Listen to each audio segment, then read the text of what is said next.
Cette nouvelle vidéo, après avoir élucidé le devoir du fidèle vis-à-vis de l'Église, ainsi que la gestion des offrandes et des biens privés et communautaires, nous allons voir ce qui concerne les impôts, les taxes, crédits et dettes. Pourquoi? Parce que, effectivement, nous sommes aussi citoyens d'un État séculier et donc nous sommes confrontés à d'autres charges que celles que nous avons déjà abordées.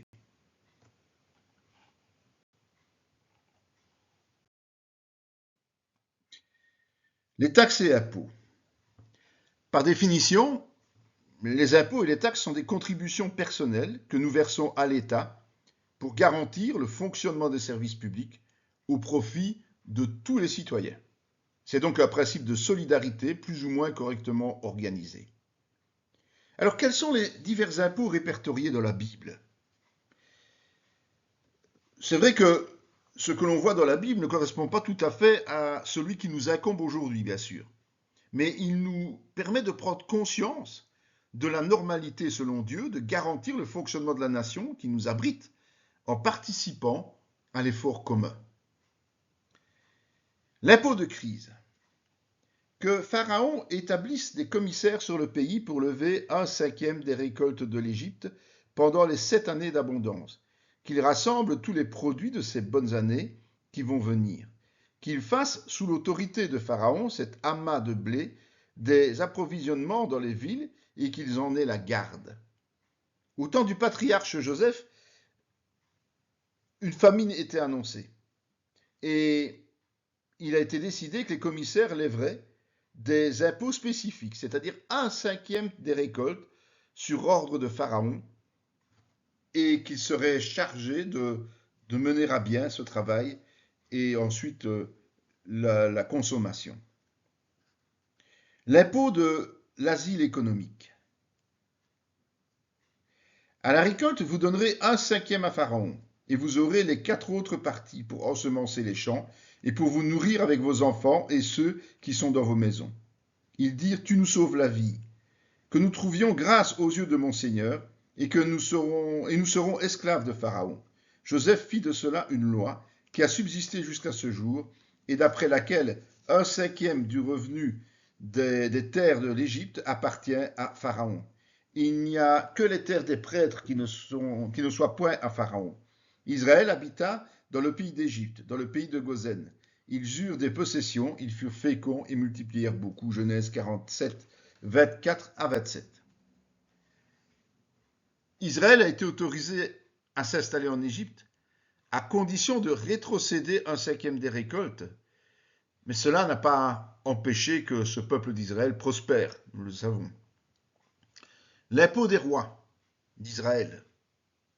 Adoram était préposé aux impôts, Josaphat, fils d'Alishub, était archiviste. 2 Samuel 2, 24. Dans 1 Romains 4, 6, 7, on dit, il y a un verset semblable, et également dans 1 Roi 12, 18. Donc, au sein de leur gouvernement, David et ses successeurs nommaient des responsables financiers, dont des préposés aux impôts et des intendants chargés de pourvoir aux besoins de la cour.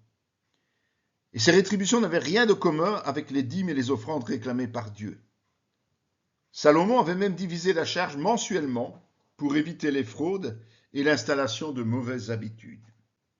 Il y eut à Jérusalem des rois puissants, maîtres de tout le pays de l'autre côté du fleuve, et auxquels on payait tribut, impôts et droits de passage, Esdras 4.20. Donc, les recettes provenaient de différentes sources, un tribut, de l'impôt et des droits de passage. Nous vous faisons savoir qu'il ne peut être levé ni tribut, ni impôt, ni droit de passage sur aucun des sacrificateurs, des lévites, des chantres, des portiers, des Néthiniens et des serviteurs de cette maison de Dieu, Esdras 7.24. Les lévites étaient tenus de verser la dîme, mais ils étaient exempts d'impôts et de taxes. Et puis, il y a aussi l'impôt de l'occupant. Pharaon, Nécho, l'enchaîna à Ribla, dans le pays de Hamath, pour qu'il ne régnât plus à Jérusalem. Et il mit sur le pays une contribution de 100 talents d'argent et de talents d'or. Joachim donna à Pharaon l'argent et l'or, mais il taxa le pays pour fournir cet argent, d'après l'ordre de Pharaon. Il détermina la part de chacun et exigea du peuple du pays l'argent et l'or qu'il devait livrer à Pharaon Nécho. 2 Rois 23, 33 et 35. Donc, quand Israël était sous le joug de nations étrangères, il était tenu de verser des taxes fixées par l'occupant. En l'occurrence ici, Pharaon, évidemment. Pour l'honorer, le peuple était évidemment mis à contribution.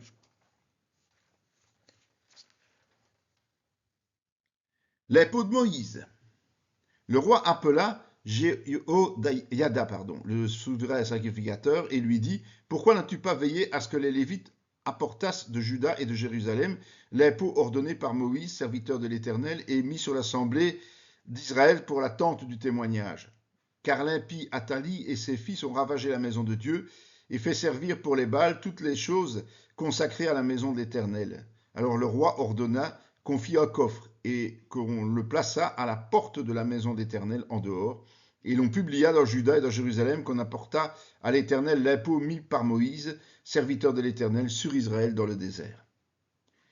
Donc l'impôt de Moïse est destiné au tabernacle. Dans ce cas, une contribution a été instaurée pour pallier les manquements de ceux qui ont pillé le trésor pour servir les idoles. Les choses destinées à Dieu doivent revenir à Dieu.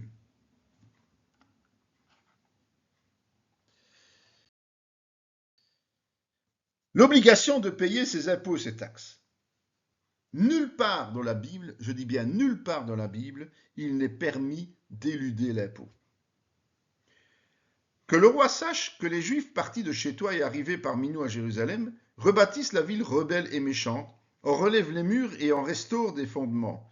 Que le roi sache donc que si cette ville est rebâtie et si ses murs sont relevés, ils ne payeront ni tribut, ni impôt, ni droit de passage, et que le trésor royal en souffrira.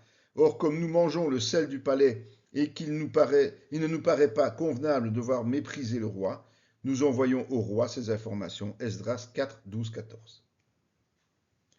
Si les impôts ne sont pas payés, eh bien c'est le trésor public qui en souffre. D'autant que cela démontre aussi un certain mépris pour l'autorité. Dans Matthieu 22, 15 à 22, les pharisiens cherchent à confondre Jésus en utilisant la loi romaine sur l'impôt. Celui-ci les traite d'hypocrites et confirme que ce n'est pas compatible d'honorer Dieu et payer le tribut à l'occupant. Ce n'est pas incompatible, d'honorer Dieu et de payer le tribut à l'occupant. Donc on peut d'un côté honorer Dieu et de l'autre payer à l'occupant. Ce n'est pas un problème. Lorsqu'ils arrivèrent à Capernaum, ceux qui percevaient les 2 drachmes s'adressèrent à Pierre et lui dirent: Votre maître ne paye-t-il pas les 2 drachmes? Oui, dit-il. Et quand il fut entré dans la maison, Jésus le prévint et dit: Que t'en semble, Simon? Les rois de la terre, de quoi perçoivent-ils des tributs ou des impôts? De leurs fils ou des étrangers? Il lui dit: Des étrangers. Jésus lui répondit: Les fils en sont exempts. Mais pour ne pas les scandaliser, va à la mer, jette l'hameçon et tire le premier poisson qui viendra. Ouvre-lui la bouche et tu trouveras un statère. Prends-le et donne-le-leur pour moi et pour toi. Matthieu 17, 24, 27. Jésus aurait pu contester le droit de passage parce qu'il était le Fils de Dieu. Mais il a consenti à le payer pour éviter le scandale, soulignant ainsi qu'il ne s'oppose pas à ce type de taxe. Dans Romains 13, versets 1 à 8, Paul tient le même discours. Comme toutes les autorités ont été installées par Dieu, s'opposer à elles, c'est désobéir à Dieu tout simplement, et ça mérite une condamnation. Il nous exhorte à faire le bien, dont explicitement payer nos impôts et taxes, non seulement par crainte de représailles, mais surtout par souci de conscience, en ne devant rien à personne. Pierre et Jean leur répondirent: Jugez s'il est juste devant Dieu de vous obéir plutôt qu'à Dieu. Pierre et les apôtres répondirent: Il faut obéir à Dieu plutôt qu'aux hommes. Actes 4, 19 et 5, 29. Selon les apôtres, la limite d'obéissance aux autorités terrestres, c'est l'obéissance à Dieu. Si celle-ci n'est pas mise en danger, nous devons assumer nos devoirs charnels dans tous les cas.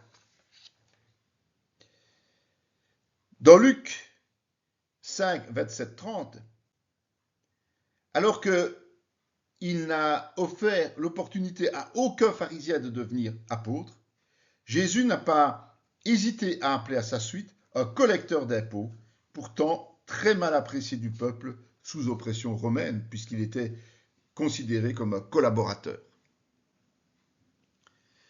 Nous devons aussi renoncer à tout type de fraude. Vous dites, quand la nouvelle lune sera-t-elle passée, afin que nous vendions du blé? Quand finira le sabbat, afin que nous ouvrions les greniers? Nous diminuerons les fins, nous augmenterons le prix, nous falsifierons les balances pour tromper, puis nous achèterons les misérables pour de l'argent et le pauvre pour une paire de souliers. Et nous vendrons la criblure du froment. Amos 8, 5, 6. Les fraudeurs sont par définition cupides et impatients. Ils usent de tromperie en falsifiant les balances, en mélangeant des déchets au bon grain pour en augmenter le volume et exploitent les plus démunis. Osée 12, 8, 9 nous dit « Éphraïm est un marchand qui a dans sa main des balances fausses. Il aime à tromper et Éphraïm dit « À la vérité, je me suis enrichi, j'ai acquis de la fortune, mais c'est entièrement le produit de mon travail. On ne trouvera chez moi aucune iniquité, rien qui soit un crime. » La technique qui est utilisée par Éphraïm, et c'est le mensonge qui est le moteur de cela évidemment, serait assimilée aujourd'hui à de la fraude fiscale, économique et sociale. Dans Jean 8, 44, Jésus disait « Vous avez pour père le diable, et vous voulez accomplir les désirs de votre père. Il a été meurtrier dès le commencement, et il ne se tient pas dans la vérité, parce qu'il n'y a pas de vérité en lui. Lorsqu'il profère le mensonge, il parle de son propre fond, car il est menteur et le père du mensonge. » Le mensonge prouve notre appartenance au diable, pas à Dieu. Jésus a eu un langage diamétralement opposé. Notre parole doit être vraie. Le oui, oui, le non, non. Voyez Matthieu 5, 37, Luc 16, 13 et Jacques 5, 12 pour vous en convaincre. Un homme fidèle est comblé de bénédictions, mais celui qui a hâte de s'enrichir ne reste pas impuni. Il n'est pas bon d'avoir égard aux personnes, et pour un morceau de pain, un homme se livre au péché. Celui qui vole son père et sa mère et qui dit « ce n'est pas un péché » est le compagnon du destructeur. Quand il est tenté par l'appât du gain rapide, l'homme est prêt à pécher sans l'admettre. Dieu le considère comme un destructeur appartenant au diable. Que celui qui dérobait ne dérobe plus, mais plutôt qu'il travaille en faisant de ses mains ce qui est bien, pour avoir de quoi donner à celui qui est dans le besoin. Éphésiens 4, 28. Paul conseille de cesser tout vol et de travailler honnêtement en donnant à ceux qui sont dans le besoin. Qu'en est-il des crédits et des dettes?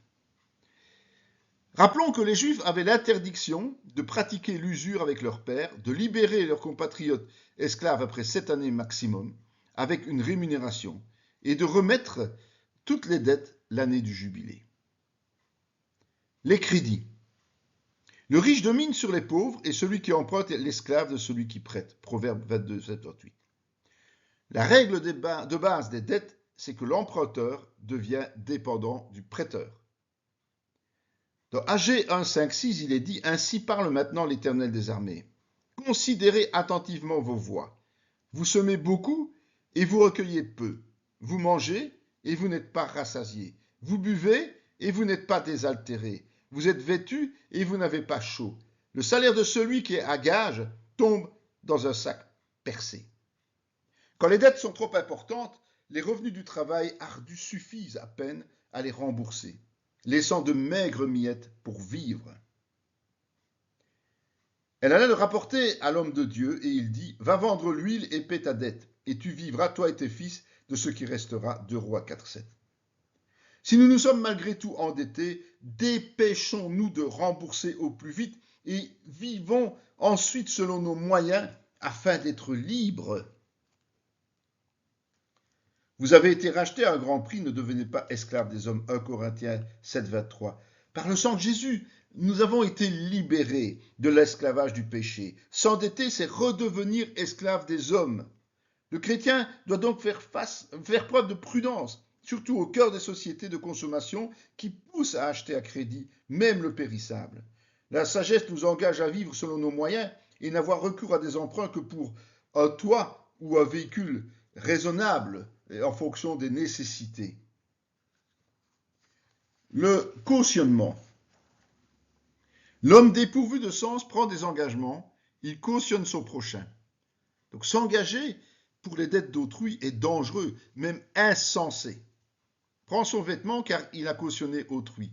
Exige de lui des gages à cause des étrangers. Le risque majeur est de tout perdre, même l'essentiel pour vivre. Et puis le prêt à autrui. Le méchant emprunte, il ne le rend pas. Le juste est compatissant et il donne.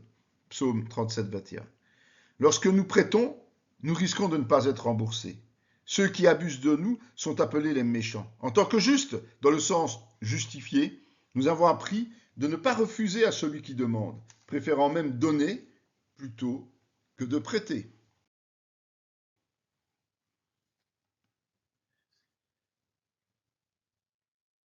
Le travail, le salaire, la spéculation et bien d'autres choses. C'est sans doute un des domaines les plus difficiles à conformer avec la parole, puisque la plupart des chrétiens travaillent pour des patrons païens et sont confrontés à diverses réalités difficilement conciliables avec la foi. Le travail n'est pas un objectif en soi, mais c'est une nécessité, voire une obligation. La notion de travail est régulièrement évoquée dans la Bible. Elle existe depuis la création. Dieu les bénit et Dieu leur dit « Soyez féconds, multipliez, remplissez la terre et l'assujettissez, et dominez sur les poissons de la mer, sur les oiseaux du ciel et sur tout animal qui se meut sur la terre. » Genèse 1, 28. Dans le jardin d'Éden, Dieu a ordonné à l'homme d'assujettir la terre et de dominer sur chaque créature. Dans Genèse 2, 15, il ajoute « L'Éternel Dieu prit l'homme et le plaça dans le jardin d'Éden pour le cultiver et pour le garder. » Donc il lui a ensuite enjoint de cultiver et de garder le jardin. Le travail n'est pas le propre de l'homme, mais de toute la création vivante. La pénibilité du travail, par contre, est la conséquence de la chute. Il dit à l'homme, puisque tu as écouté la voix de ta femme et que tu as mangé de l'arbre au sujet duquel je t'avais ordonné, tu n'en mangeras point, le sol sera maudit à cause de toi. C'est à force de peine que tu en tireras la nourriture tous les jours de ta vie, et il te produira des épines et des ronces, et tu mangeras de l'herbe des champs. Genèse 3, 17, 18. L'origine de la chute est, rappelons-le, la désobéissance. Une des conséquences fâcheuses est la malédiction du sol envahi par de mauvaises herbes. À partir de ce moment, pour récolter la nourriture, il faut peiner et transpirer. Tu travailleras 6 jours et tu feras tout ton ouvrage. Mais le 7e jour est le jour du repos de l'Éternel, ton Dieu. Tu ne feras aucun ouvrage, ni toi, ni ton fils, ni ta fille, ni ton serviteur, ni ta servante, ni ton bétail, ni l'étranger qui est dans tes portes. Le fondement biblique est de 6 jours de travail et un jour consacré à Dieu. Au début, le travail était agréable et valorisant. Si aujourd'hui l'homme a trouvé des moyens pour se faciliter la tâche, rares sont les humains qui se disent pleinement satisfaits de leurs emplois. Le mal-être minant souvent les plus enthousiastes. Combien de gens font des burn-out, comme on appelle cela aujourd'hui? En soi, le travail est vanité, mais pas avec Dieu. Tout ce que mes yeux avaient désiré, je ne les en ai point privés. Je n'ai refusé à mon cœur aucune joie, car mon cœur prenait plaisir à tout mon travail, et c'est la part qui m'en est revenue. Puis j'ai considéré tous les ouvrages que mes mains avaient faits, et la peine que j'avais prise à les exécuter. Et voici, tout est vanité et poursuite du vent. Il n'y a aucun avantage à tirer de ce qu'on fait sous le soleil. Ecclésiaste 2, 10, 11. Le travail de Salomon a produit de la joie. Mais, après le calcul de la dépense, Salomon conclut que ce n'est finalement que vanité et futilité. N'espérons donc pas retirer quoi que ce soit de valorisant dans le travail séculier. Travaillez non pour la nourriture qui périt, mais pour celle qui subsiste dans la vie éternelle, et que le Fils de l'homme vous donnera, car c'est lui que le Père, que Dieu a marqué de son sceau. Jean 6, 27. Notre priorité absolue sera toujours l'œuvre pour la nourriture spirituelle. C'est notre source de vie, évidemment. Car le royaume de Dieu, ce n'est pas le manger et le boire, mais la justice, la paix, la joie par le Saint-Esprit. Celui qui sert Christ de cette manière est agréable à Dieu et approuvé des hommes.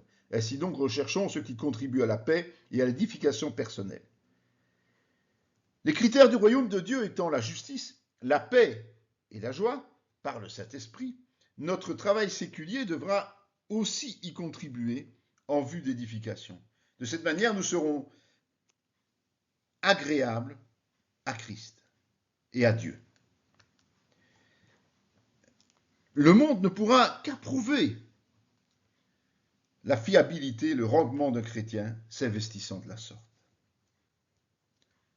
Alors évidemment, le travail est nécessaire pour vivre. N'est-ce pas le charpentier, le fils de Marie, le frère de Jacques, de Joseph, de Jude et de Simon? Et ses sœurs ne sont-elles pas ici parmi nous? Et il était pour eux une occasion de chute. Marc 6, 3. Même s'il s'est consacré pleinement à son ministère les 3 dernières années de sa vie, Jésus était connu dans sa région pour son métier de charpentier. Et maintenant, je vous recommande à Dieu et à la parole de sa grâce, et celui qui peut édifier et donner l'héritage avec tous les sanctifiés. Je n'ai désiré ni l'argent, ni l'or, ni les vêtements de personne. Vous savez vous-même que ses mains ont pourvu à mes besoins et à ceux des personnes qui étaient avec moi.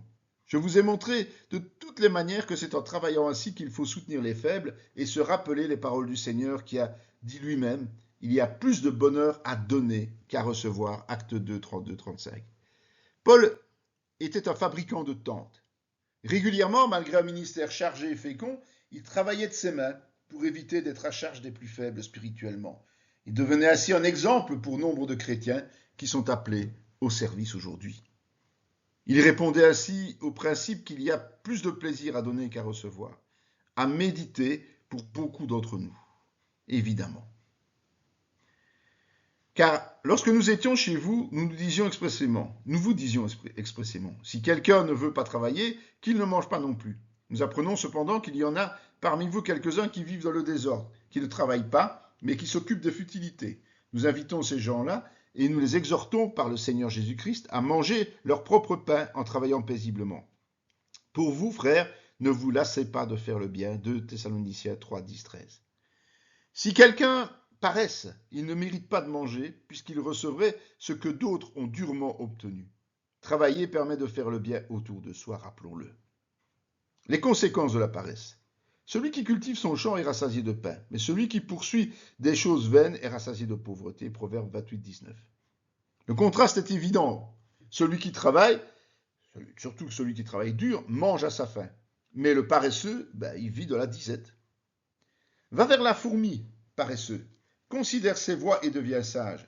Elle n'a ni chef, ni inspecteur, ni maître. Elle prépare en été sa nourriture, elle amasse pendant la moisson de quoi manger.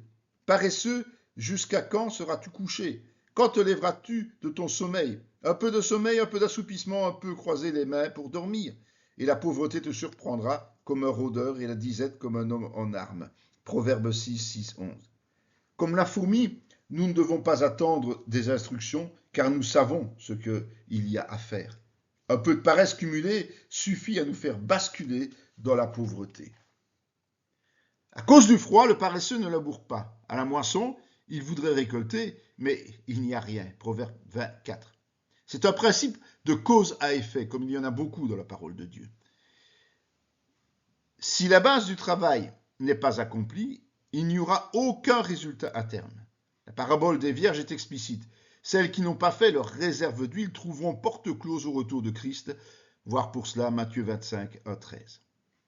Tout travail procure l'abondance, mais les paroles en l'air ne mènent qu'à la disette, Proverbe 14, 23.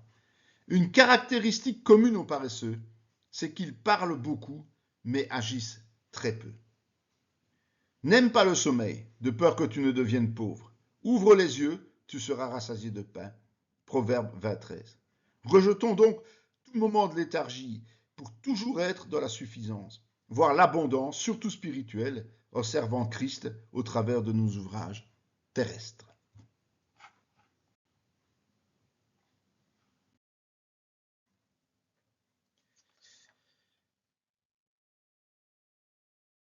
Au sujet du salaire maintenant. Depuis plusieurs générations, la plupart des conflits sociaux comportent une part plus ou moins importante sur le montant des rémunérations. Alors, qu'en dit la Bible? Tout travail mérite salaire. La fille de Pharaon lui dit, emporte cet enfant et allaite-le-moi. Je te donnerai ton salaire. La femme prit l'enfant et l'allaita, Exode 2,9. La fille de Pharaon engage une nourrice pour Moïse. Je vous rappelle que c'était sa mère, mais elle l'ignorait. Et à cette nourrice, elle garantit un salaire. Comme l'esclave soupire après l'ombre, comme l'ouvrier attend son salaire, ainsi j'ai pour partage des mois de douleur, j'ai pour mon lot des nuits de souffrance. Job 7, 2, 3. L'ouvrier attend justement le salaire d'un travail harassant. De même aussi, le Seigneur a ordonné à ceux qui annoncent l'évangile de vivre de l'évangile, 1 Corinthiens 9, 14. Servir Christ mérite aussi un salaire, permettant ainsi d'être libéré d'autres tâches, réduisant fortement la disponibilité pour les ouailles. Le salaire, c'est un ordre de Dieu aussi, il faut le souligner. Je donne comme possession aux Lévites les dîmes que les enfants d'Israël présenteront à l'Éternel par élévation. C'est pourquoi je dis à leur égard, ils n'auront point de possession au milieu des enfants d'Israël. Nombre 28-24. À l'exception de quelques villes, les Lévites n'ont reçu aucune possession. En compensation, la dîme leur a été octroyée par Dieu en guise de rémunération pour leur travail. Car l'Écriture dit, tu n'emmuselleras pas le bœuf quand il foule le grain, et l'ouvrier mérite son salaire, 1 Timothée 5,18. Dieu, qui est évidemment l'origine des Écritures, rappelons-le, précise que tout ouvrier mérite un salaire. Il faut ensuite conclure un contrat. Comme ils étaient près de la maison de Mika, ils reconnurent la voix du jeune Lévite, s'approchèrent et lui dirent « Qui t'a amené ici? Que fais-tu dans ce lieu? Et qu'as-tu ici » Il leur répondit « Mika fait pour moi telle et telle chose. Il me donne un salaire et je lui sers de prêtre. » Juge 18, 3, 4. L'accord entre Mika et son employeur est clair. Il officie comme prêtre et reçoit un salaire et quelques avantages complémentaires. Le chef des Lévites à Jérusalem était Uzi, fils de Bani, fils de Hashabia, fils de Matania, fils de Miché, d'entre les fils d'Azaph, les chantres chargés des offices de la maison de Dieu. Car il y avait un ordre du roi concernant les chantres et un salaire fixe leur était accordé pour chaque jour. Néhémie 11, 22, 23. Ceux qui officiaient dans le temple étaient rémunérés selon un salaire fixe journalier. Puis Laban dit à Jacob, « Parce que tu es mon parent, me serviras-tu pour rien? Dis-moi quel sera ton salaire. Je parcourrai aujourd'hui tout ton troupeau, mais à part parmi les brebis, tout agneau tacheté et marqueté, et tout agneau noir, et parmi les chèvres, tout ce qui est marqueté est tacheté. Ce sera mon salaire. Ma droiture répondra pour moi demain, quand tu viendras voir mon salaire. Tout ce qui ne sera pas tacheté et marqueté parmi les chèvres et noir parmi les agneaux, ce sera de ma part un vol. » Genèse 29, 15 et 30, 32, 33. Donc, le montant de la rétribution est négocié entre les parties. Lorsqu'un accord est conclu, qu'il soit verbal ou écrit, chacun doit faire preuve de droiture en le respectant. Sinon, il est un voleur. N'oublions jamais que Dieu voit les injustices. Voici le salaire des ouvriers qui ont moissonné vos champs et dont vous les avez frustrés. Et les cris des moissonneurs sont parvenus jusqu'aux oreilles du Seigneur des armées. Donc lorsque des ouvriers sont frustrés et en colère parce qu'ils n'ont pas reçu leur dû, Dieu en est témoin. Et votre père s'est joué de moi et a changé 10 fois mon salaire. Mais Dieu ne lui a pas permis de me faire du mal.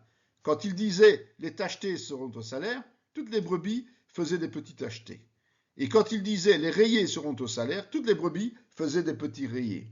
Dieu a pris à votre père son troupeau et me l'a donné. Genèse 31, 7, 9. Lorsque Dieu constate cette injustice envers ses enfants, il intervient en leur faveur. Il dépouille le voleur au profit du lésé. Malheur à celui qui bâtit sa maison par la justice et ses chambres par l'iniquité, qui fait travailler son prochain sans le payer, sans lui donner son salaire. Jérémie 22, 13. Abuser du travail d'autrui, c'est attirer la malédiction sur soi. Puis, rappelons quand même qu'il faut se contenter de son salaire. Actuellement, les hommes vont de revendication en réclamation, désirant toujours gagner plus en travaillant moins. Nous venons de voir que le salaire est octroyé selon un accord de départ et que le transgressé, c'est voler. Et donc, il faut accepter le salaire défini à l'avance. Les soldats lui demandèrent « Et nous, que devons-nous faire ?» Il leur répondit « Ne commettez ni extorsion ni fraude envers personne et contentez-vous de votre solde. » À cette époque, les soldats étaient réputés pour améliorer leur solde en pillant leurs adversaires vaincus. Répondant à l'appel à la repentance de Jean-Baptiste, ils ont eu à cœur de se conformer à la volonté de Dieu. Le prophète les a enjoints de se contenter exclusivement de leur salaire. Dans Matthieu 20, 1, 2, 6, 7 et 15, il est dit que l'ouvrier de la dernière heure a reçu autant que ceux de la première heure. Ça peut nous choquer que cette même somme soit versée à chacun, indépendamment du travail effectivement réalisé. Pourtant, personne n'a été lésé, puisque les premiers embauchés ont reçu le montant convenu. Cela ne les a pas empêchés de se mettre en colère, car ils ont imaginé qu'ils recevraient plus que prévu, parce que les autres étant passés avant eux, ont reçu la somme qui était convenue avec eux. Mais spirituellement, il en est autrement. Ces ouvriers qui sont arrivés plus tard ont vainement attendu du travail jusqu'à la 11e heure. Ils n'ont rien refusé, mais ils n'ont pas été engagés jusque-là. Le maître a donc voulu être équitable en leur rémunérant une journée de travail pour suppléer à leurs besoins vitaux. Demeurez donc dans cette maison-là, mangeant et buvant ce qu'on vous donnera, car l'ouvrier mérite son salaire, n'allez pas de maison en maison. Les serviteurs se contenteront aussi de ce qu'on leur donne spontanément, sans demander plus. Soulignons-le, le serviteur de Dieu doit se satisfaire de ce qu'on lui donne sans rien réclamer de plus. Pourquoi ? Parce que la satisfaction mène à la cruauté. Même si cette parabole concerne évidemment l'œuvre de Jésus-Christ, il est intéressant de retirer les leçons de l'insatisfaction et de la cupidité.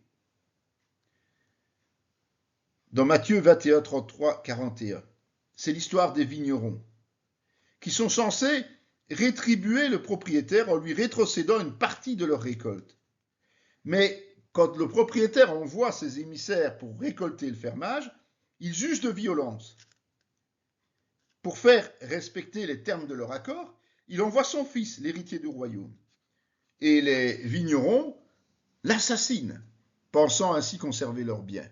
Mal leur en a pris, évidemment, car ils seront exécutés et d'autres les remplaceront. Les conséquences de la satisfaction. L'homme de bien a disparu du pays, il n'y a plus de juste parmi les hommes. Ils sont tous en embuscade pour verser le sang. Chacun tend un piège à son frère. Leurs mains sont habiles à faire le mal. Le prince a des exigences, le juge réclame un salaire. Le grand manifeste son avidité, et ils font ainsi cause commune.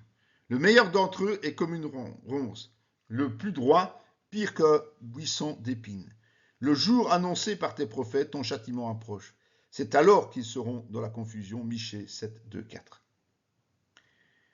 L'insatisfaction provoque un sentiment d'insécurité généralisée qui donne naissance à des alliances néfastes avec des hommes fourbes. Ce type de comportement mène au châtiment et à la confusion. Et puis, il faut évidemment refuser le travail immoral. Après avoir quitté le droit chemin, ils se sont égarés en suivant la voie de Balaam, fils de Bosar, qui aima le salaire de l'iniquité, mais qui fut repris dans sa transgression. Une ânesse muette, faisant entendre une voix d'homme, arrêta la démence du prophète. 2 Pierre 2, 15, 16. Un salut perçu pour une tâche offensant Dieu est un péché que Dieu met en évidence, évidemment. Je leur donnerai d'abord le double salaire de leur iniquité et de leur péché, parce qu'ils ont profané mon pays, parce qu'ils ont rempli mon héritage des cadavres de leurs idoles et de leurs abominations. Le tarif appliqué est au double de la faute. Donc, on peut dire qu'on n'y gagne pas grand-chose.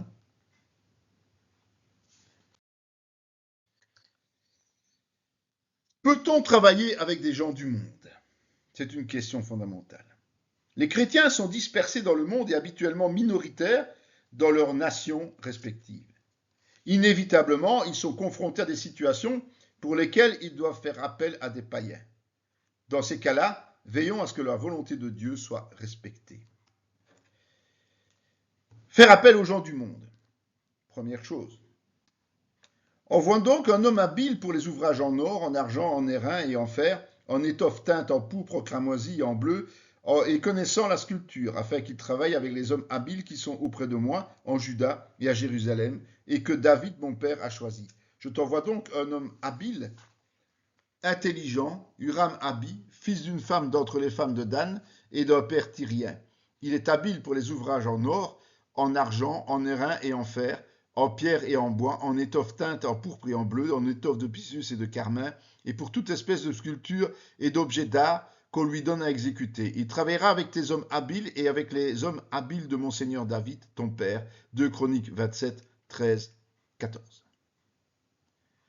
Salomon demande au roi de Tyr, Huram, de lui envoyer des matériaux, mais aussi un artisan pour réaliser les choses précieuses. C'est donc un Tyrien qui va confectionner les choses les plus délicates dans le temple de Dieu. Ordonne maintenant que l'on coupe pour moi des cèdres du Liban. Mes serviteurs seront avec les tiens, et je te payerai le salaire de tes serviteurs tel que tu leur as fixé. Car tu sais qu'il n'y a personne parmi nous qui s'entende à couper les bois comme les Sidoniens.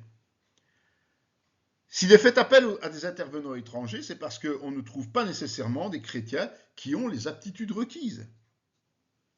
Tu n'opprimeras point ton prochain, et tu ne raviras rien par violence. Tu ne retiendras point jusqu'au lendemain le salaire du mercenaire, Lévitique 19-13. Une loi spécifique et perpétuelle a d'ailleurs été établie par Dieu pour protéger les travailleurs étrangers. Le recours à leur service est donc quelque chose de courant. Tu n'opprimeras point le mercenaire, pauvre et indigent, qu'il soit un de tes frères ou l'un des étrangers demeurant dans ton pays, dans tes portes. Tu lui donneras le salaire de sa journée avant le coucher du soleil, car il est pauvre et il lui tarde de le recevoir. Sans cela, il crierait à l'Éternel contre toi et tu te chargerais d'un péché. En cas de retard du salaire mérité de l'étranger, Dieu lui fait droit parce qu'il s'agit d'un péché. Le chrétien veillera donc à limiter l'appel aux païens aux tâches pour lesquelles il ne se trouve pas les compétences à disposition au sein du corps de Christ et d'établir un contrat en bonne et due forme afin de l'honorer. Peut-on s'associer avec des gens du monde? Nous avons vu que parce que les apôtres mettaient tout en commun au sein de l'Église, il n'y avait aucun indigent. La parole nous en dit plus encore sur l'association. D'abord, nous sommes plus forts à plusieurs que seuls. 2 valent mieux qu'un parce qu'ils retirent un bon salaire de leur travail. Car s'ils tombent, leur relève son compagnon. Mais malheur à celui qui est seul et qui tombe sans avoir un second pour le relever. De même, si 2 couchent ensemble, ils auront chaud. Mais celui qui est seul, comment aura-t-il chaud? Et si quelqu'un est plus fort qu'un seul, les 2 peuvent lui résister. Et la corde à 3 fils qui ne seront pas facilement. Ecclésiaste 4, 9, 12. Se regrouper, c'est avoir plus de force, plus de moyens, du soutien dans l'épreuve. En d'autres mots, le travail est plus facile. D'ailleurs, l'œuvre de Dieu est un travail d'équipe. Ne dites-vous pas qu'il y a encore 4 mois jusqu'à la moisson. Voici, je vous le dis, levez les yeux, regardez les champs qui déjà blanchissent pour la moisson. Celui qui moissonne reçoit un salaire et amasse des fruits pour la vie éternelle, afin que celui qui sème et celui qui moissonne se réjouissent ensemble. Car en ceci, ce qu'on dit est vrai. Autre est celui qui sème et autre celui qui moissonne. Je vous ai envoyé moissonner ce que vous n'avez pas travaillé. D'autres ont travaillé et vous êtes entrés dans leur travail. Jean 4, 35, 36. Semer et moissonner sont 2 images d'actes complémentaires nécessaires au sein du corps de Christ et réalisés par des personnes différentes. J'ai planté, Apollos a arrosé, mais Dieu a fait croître, en sorte que ce n'est pas celui qui plante qui est quelque chose, ni celui qui arrose, mais Dieu qui fait croître. 1 Corinthiens 3, 6, 7. Après l'annonce de l'évangile et la conversion, suit l'enseignement de la vérité. Ces 2 tâches sont souvent réalisées par des personnes différentes, mais le lien commun à tous est la part réalisée par Dieu, c'est-à-dire la croissance. Dans 2 Corinthiens 6, 14, 18, il est dit « Ne vous mettez pas avec les infidèles sous un joug étranger. Car quel rapport y a-t-il entre la justice et l'iniquité? Ou qu'y a-t-il de commun entre la lumière et les ténèbres? Quel accord y a-t-il entre Christ et Bélial? Ou quelle part a le fidèle avec l'infidèle? Quel rapport y a-t-il entre le temple de Dieu et les idoles? Car nous sommes le temple du Dieu vivant, comme Dieu l'a dit. J'habiterai, je marcherai au milieu d'eux, je serai leur Dieu et ils seront mon peuple. Mais c'est pourquoi, sortez du milieu d'eux et séparez-vous, dit le Seigneur. Ne touchez pas ce qui est impur, et je vous accueillerai, je serai pour vous un père, et vous serez pour moi des fils et des filles, dit le Seigneur Tout-Puissant. Parce que nous n'avons plus rien en commun avec les non-chrétiens. Aucune association n'est possible, tant le risque de ne pas glorifier Dieu, mais de tomber dans les iniquités du monde est énorme. Les objectifs du monde et les objectifs du chrétien sont diamétralement opposés et inconciliables. Nous devons honorer le temple que nous sommes de Dieu. Et c'est lui qui nous accueille et nous choisit en tant que fils et filles. Honorons-le.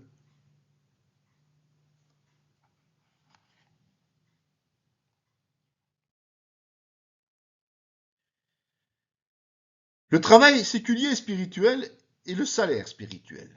Il y a un lien entre. En travaillant et en gérant des biens, même en dehors de l'Église, nous servons Christ. C'est pour cette raison qu'il y a aussi un salaire spirituel.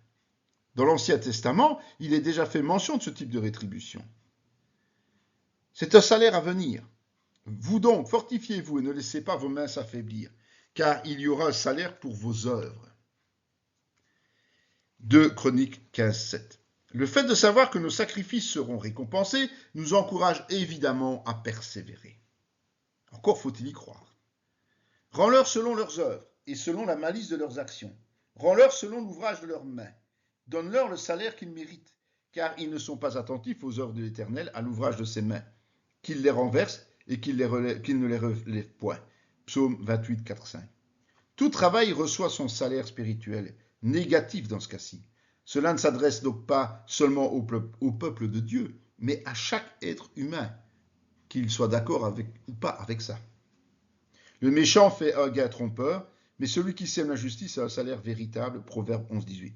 Le chrétien, au contraire du monde, travaille pour la justice de Dieu, ce qui lui sera récompensé. Voici, le Seigneur, l'Éternel, vient avec puissance, et de son bras il commande. Voici, le salaire est avec lui, les rétributions le précèdent, Ésaïe 40, 10. Ces rétributions tomberont à la fin des temps, soit à l'enlèvement pour l'Église et au jugement dernier pour le monde. Mais il y a déjà une rétribution maintenant pour les croyants. Voici ce que j'ai résolu par devers moi. Loin de me taire, je leur ferai porter la peine. Oui, je leur ferai porter la peine de vos crimes, dit l'Éternel, et des crimes de vos pères, qui ont brûlé de l'encens sur les montagnes et qui m'ont outragé sur les collines. Je leur mesurerai le salaire de leurs actions passées. Ce sont bien les Juifs qui se voient ainsi pénalisés à cause de leur idolâtrie, pas les païens. L'accumulation des transgressions leur coûtera l'exil dans un bref délai. Tu leur donneras un salaire à l'Éternel, au Éternel, selon l'œuvre de leurs mains. Tu les livreras à l'endurcissement de leur cœur, à la malédiction contre eux.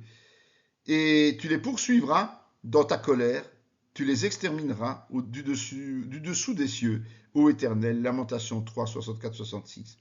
La panoplie de rétribution est peu engageante. Endurcissement du cœur, malédiction, extermination. Ainsi parle l'Éternel. Retiens tes pleurs, retiens tes larmes, les larmes de tes yeux, car il y aura un salaire pour tes œuvres, dit l'Éternel. Ils reviendront du pays de l'ennemi. Il y a l'espérance pour ton avenir, dit l'Éternel. Tes enfants reviendront dans leur territoire. Jérémie recevra en récompense de son travail ingrat le retour du peuple juif sur son territoire au temps établi. C'est une promesse qui lui permet de se consoler. Il y a aussi un salaire immédiat pour les païens.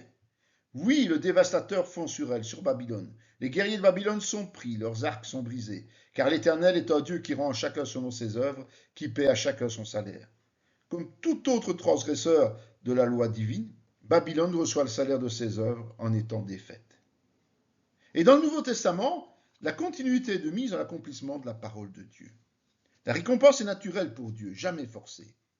Or, à celui qui fait son œuvre, le salaire est imputé, non comme une grâce, mais comme une chose due. Et à celui qui ne fait point d'œuvre, mais qui croit en celui qui justifie l'impie, sa foi lui est imputée à justice. Romains 4, 4, 5. En règle générale, toute œuvre mérite sa rétribution. La foi seule est déjà productrice en ce sens qu'elle nous justifie sans aucune action nécessaire. Le monde, évidemment, lui, est condamné. Dans Romains 1, 26, 32, il est dit que Dieu a livré aux passions les plus infâmes tous ceux qui agissent en mal, sans se soucier de lui. Ils savent qu'ils sont pécheurs, puisqu'ils ne respectent aucune règle divine et en connaissent les conséquences mortelles, sans toutefois se détourner de leur voie. Car le salaire du péché, c'est la mort. Mais le don gratuit de Dieu, c'est la vie éternelle en Jésus-Christ notre Seigneur. Le salaire du péché est la mort spirituelle, c'est-à-dire la séparation de Dieu à jamais. Alors que chacun peut bénéficier du don de la vie éternelle, rappelons-le. Ceux qui abandonnent Dieu après l'avoir connu sont condamnés. Malheur à eux, car ils ont suivi la voie de Caïn. Ils se sont jetés pour un salaire dans l'égarement de Balaam. Ils se sont perdus par la révolte de Corée. Ce sont des écueils dans vos agapes, faisant impudemment bonne chère, se repaissant eux-mêmes. Ce sont des nuées sans eau, poussées par les vents, des arbres d'automne sans fruits, 2 fois morts, déracinés, des vagues furieuses de la mer, rejetant l'écume de leurs impuretés, les astres errants auxquels l'obscurité des ténèbres est réservée pour l'éternité. Ceux qui se sont égarés après leur conversion sont maudits, devenus totalement inefficaces pour Dieu et des pierres d'achoppement pour certains chrétiens, parce qu'ils ont trahi Dieu pour se concentrer sur eux-mêmes.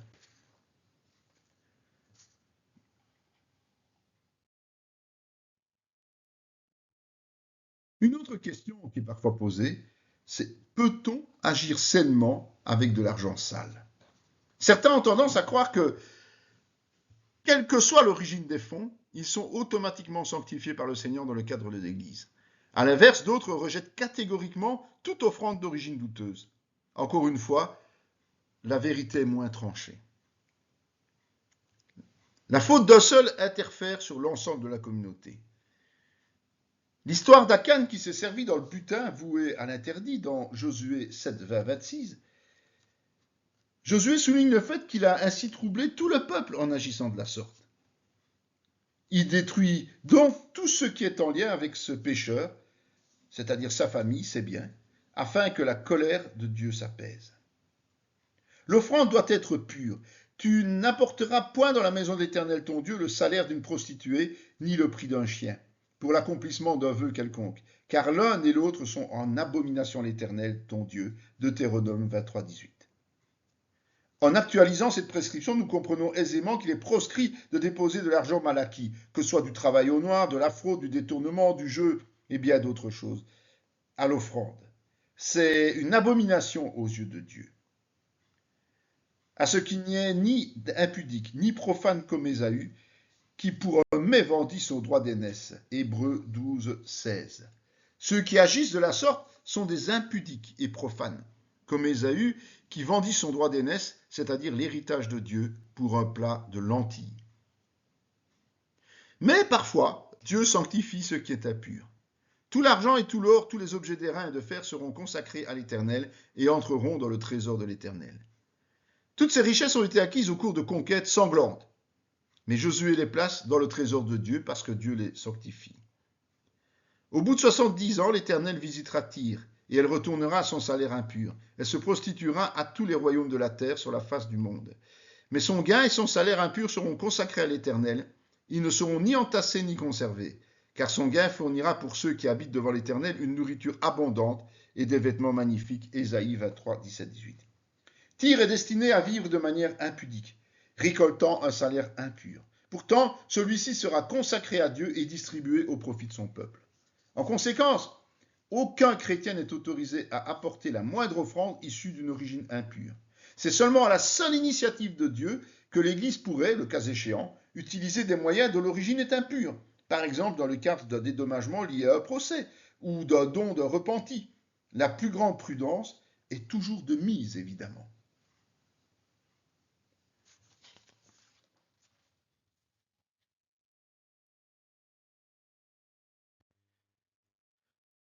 Ce qu'il n'est pas possible d'acheter avec les richesses du monde. L'homme a tendance à rêver d'être riche afin d'assouvir toutes ses envies charnelles. Or, de nombreuses choses précieuses ne s'achètent pas, notamment le salut et la paix. Dans Ézéchiel 7, 19, 21, il est dit que l'or et l'argent accumulés, qui sont la cause des péchés d'idolâtrie et d'orgueil, ne seront d'aucune utilité pour leur achat au moment du jugement. La conséquence irréversible sera le pillage, la ruine et la condamnation éternelle. Dans Jérémie 4, 30, 31, il est dit que ceux qui pêchent espèrent monnayer vainement leur salut. Ce sont la peur, l'angoisse et la crainte qui les feront succomber. Dans Sophonie 1, 18, il est même ajouté que Dieu est jaloux, ce qui a pour conséquence la destruction de tout ce qui se détourne de lui. Sachant que ce n'est pas par des choses périssables, par de l'argent ou de l'or, que vous avez été rachetés de la vaine manière de vivre que vous aviez hérité de vos pères, mais par le sang précieux de Christ, comme d'un agneau sans défaut et sans tache. 1 Pierre 1, 18, 19. C'est par le sang de Christ qui a coulé pour nos péchés que nous sommes sauvés gracieusement. La vie sans lui ne mène absolument à rien.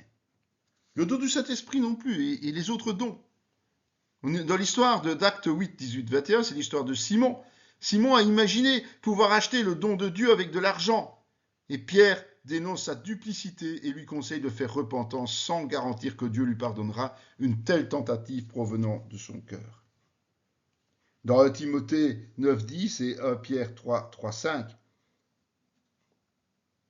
ça montre à souhait que les œuvres bonnes ont pour seule origine une disposition de cœur dépourvue de toute richesse matérielle, à l'exemple de Sarah, obéissante et soumise à son mari.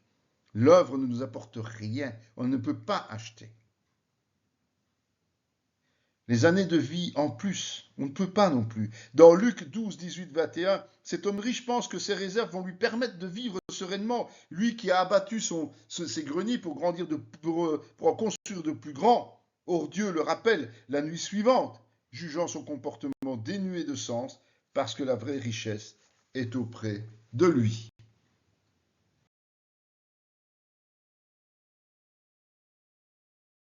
Nous sommes de l'or pur. Cette vidéo fait partie intégrante de la formation en théologie pratique dispensée par la mission de théologie Emmanuel de Parakou, Bénin, sous l'autorité académique du Centre chrétien Emmanuel SBL, Spa, Belgique. Pour mieux connaître nos activités, voici nos différentes adresses.